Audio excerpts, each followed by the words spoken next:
السلام علیکم ګرانو هیوادوالو، خدای دې وکړي چې ټول روغ او جوړ اوسئ. امید لرم چې ژوند به مو ښه روان وي. یو نوی درس ته ښه راغلاست. فرانسوي ژبه څنګه زده کړم؟ آیا د فرانسوي ژبې زده کولو کومه اسانه طریقه شته؟ فرانسوي ژبه څنګه اسانه زده کړم؟ زیات ملګري د کمنټونو له لارې، میسنجر له لارې، واتساپ له لارې دا سوال کوي چې همدغه سوالونه دي چې فرانسوي ژبه څنګه زده کړم. ډیر کوشش کوم خو فرانسوي ژبه مې نه زده کیږي، هیڅ مې په ماغزو کې نه کینی. ډیر همدغسې نور سوالونه راڅخه کوي، ماته وایي چې یو کومه طریقه راته وښایه یا کومه طریقه شته چې موږ فرانسوي ژبه ډیر په اسانۍ سره زده کړو. په دې ویډیو کې تاسو لپاره یو څو لارښوونې کوم که په دغه نقطو فکر وکړئ او دغه طریقه عملي کړئ، انشاءالله ډیر زر به فرانسوي ژبه زده کړئ. راځئ چې درس شروع کړو. اول، اکثره زده کوونکي منفي فکر کوي، مثلا وایي چې زه د ژبې زده کولو استعداد نه لرم، نشم کولی ژبه زده کړم، زما لپاره مشکله ده. دغسې خلک چې تر کولو یا کېدلو په نه کېدو زیات باور لري، منفي فکر کوي او د ژبې زده کړه ځان لپاره لا سختوي. باید وویل شي چې د ژبې زده کړه کوم ناشونی کار نه دی، یوازې اراده او عمل غواړي. که اراده لري چې فرانسوي زده کړئ، په اول قدم کې په ځان باور ولرئ. تاسې باید دا عقیده ولرئ چې څه وغواړئ هغه کولی شئ. که تنبلي له ځانه لرې کړئ، پوه به شئ چې د ژبې زده کړه هغومره سخته نه ده. دویم، ځان له نورو سره مه پرتله کوئ. آیا تاسې هم ځان له هغو کسانو سره چې فرانسوي ژبه یې له ماشومتوبه لوستې او زده کړې پرتله کوئ؟ یا ځان له هغو سره مقایسه کوئ چې تر تاسې زیاته فرانسوي زده ده؟ که دا کار کوئ، پایله یوازې خفګان دی. دغسې پرتله مو ذهن منفي کوي، په نفس باور مو کمزوری کوي او د ژبې د زده کړې انګیزه مو مړاوې کیږي. بهتره دا ده چې ځان له ځان سره پرتله کړئ. آیا نظر 2-3 میاشتې مخکې وخته مو نن لږ و ډیر پرمختګ کړی؟ دریم، د زده کړې په وخت تېروتنې جدي مه ګڼئ. ممکن کله ناکله چې استاد په ټولګي کې پوښتنه کړې وي، تاسو نه وي ځواب کړی او ځان کم درته ښکاره شوی وي، یا معلم درته ویلی وي چې یو فرانسوي متن ولولئ، تاسې غلط لوستی وي او ټولګیوالو درته اصلاح کړی وي. دغسې وخت به مو شاید چې د کمترۍ احساس کړی وي. اصلي مسله دا ده چې دغسې پیښې له هر چا سره کیږي. هغوی چې جدي یې ګڼي، د ژبې زده کړه ترې پاتې کیږي، زړه یې توریږي او کورس ته تګ بس کوي. خو هغه وګړي چې د دغسې تېروتنو پروا نه لري، له ځان سره مرسته کوي، د زده کړې انګیزه پیاوړې ساتي او د خلکو خبرو ته اهمیت نه ورکوي. څلورم، وروستۍ پایله تصور کړئ. له ځان وپوښتئ چې ولې غواړئ فرانسوي ژبه زده کړئ. آیا غواړئ داسې دنده واخلئ چې ښه معاش ولري؟ آیا ښه دنده د فرانسوي ژبه په مرسته ترلاسه کولی شئ؟ غواړئ په فرانسوي ژبه مطالعه وکړئ؟ کله مو چې هدف مشخص کړه، فکر وکړئ ژبه مو زده کړئ او موخې ته رسیدلی یاست. آیا دا ښه احساس دی؟ که مو ځواب هو وي، نو پیل یې کړئ، تاسې باید ومنئ چې بې زحمته راحت نشته. 5.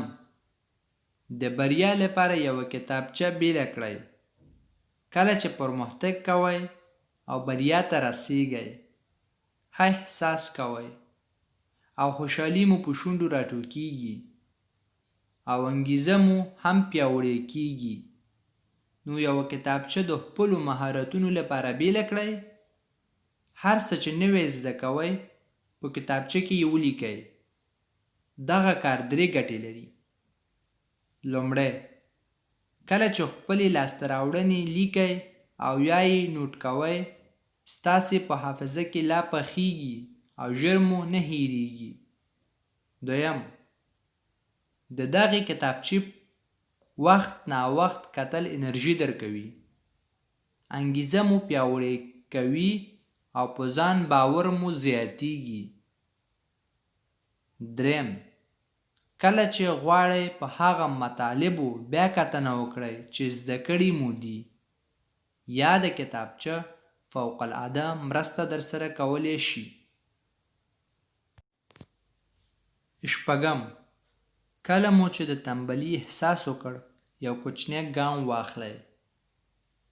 د فرانسوي ژبې زده کړه یو اوږدمهاله پروژه ده چې ممکن تر کال زیات وخت ونیسي.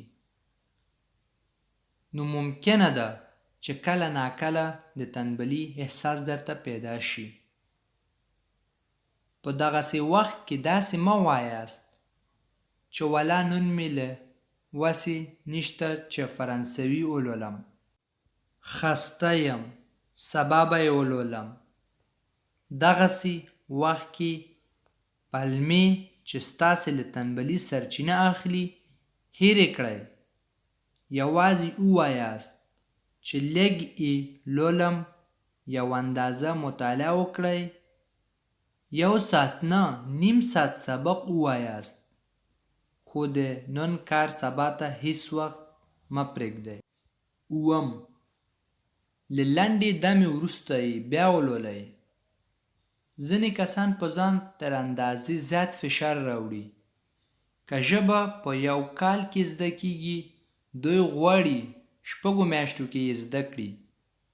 ټوله ورځ یوازې زده کړې ته ورکوي. له دې ډله وګړو که کله د کوم مشکل په اساس زده کړه پاتې کېږي، نو سم د لاسه د ماتې احساس کوي.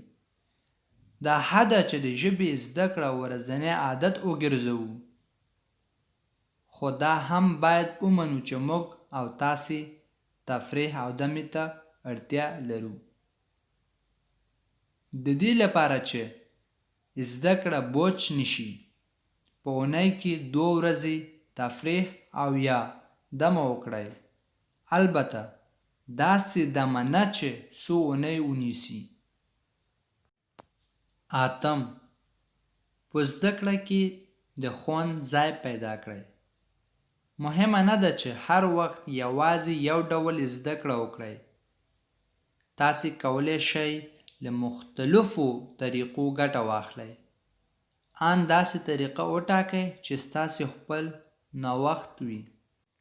کله چې ژبه زده کوئ، ځان ته یې سخته مه نیسئ، بلکې د خوند او شوق په بنسټ یې ترسره کړئ. د دې لپاره چې ژبه په مینه زده کړئ، فرانسوي فلمونه، داستانونه، کارتوني هم وګورئ. هغه لغات چې نه پرې پوهیږئ یادداشت کړئ. مثلا که تاسې له تاریخ سره ډیره مینه لرئ، هڅه وکړئ چې یو داسې تاریخي کتاب مطالعه کړئ چې ژبه یې فرانسوي وي، یا تاریخي فلمونه وګورئ چې په فرانسوي ژبه جوړ شوي وي.